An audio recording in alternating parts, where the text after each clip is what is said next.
পর্যটন শিল্পের উন্নয়নে সরকারকে আরও আন্তরিকতার সাথে কাজ করার আহ্বান জানিয়েছে বাংলাদেশ পর্যটন বিকাশ কেন্দ্র।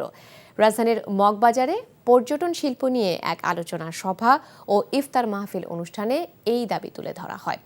এ সময় বিএনপি চেয়ারপারসন বেগম খালেদা জিয়ার সাবেক ব্যক্তিগত আলোকচিত্রী ও এনটিভির পরিচালক মোহাম্মদ নুরুদ্দিন আহমেদ বলেন, পর্যটন খাতে মনোযোগী হলে প্রচুর বৈদেশিক মুদ্রা অর্জন করতে পারে দেশ। জানাচ্ছেন নাজিবুর রহমান।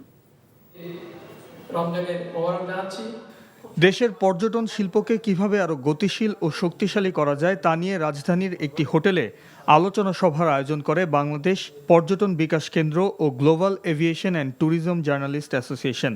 এ সময় বক্তারা অভিযোগ করেন, দেশের পর্যটন শিল্পকে আরো লাভবান ও আকর্ষণীয় করতে সরকার এখনো মনোযোগী নয়। পর্যটন খাতের উন্নতি দেশের আর্থ-সামাজিক উন্নয়নে ভূমিকা রাখবে বলেও মত দেন বিশেষজ্ঞরা। এর পাশাপাশি দেশের যোগাযোগ ব্যবস্থার উন্নয়নেরও দাবি জানান এনটিভির পরিচালক আলহাজ মোহাম্মদ নুরুদ্দিন আহমেদ। আমাদের লোক বিদেশে যেতে হতো না যদি আমাদের দেশের পর্যটনরা ভালোভাবে আমাদের দেশ দেখতে পারতাম। কুয়াকাটায় যাওয়ার রাস্তাটাই ঠিক নেই, আপনি যাবেন কীভাবে? একটা জায়গায় আপনি যাবেন, যে স্থানে পৌঁছাবেন রাস্তা ঠিক নেই, যাওয়া খুব কঠিন। তো রাস্তাটাই আগে ঠিক করা উচিত, তারপর আমি আমার মূল জায়গায় যাব।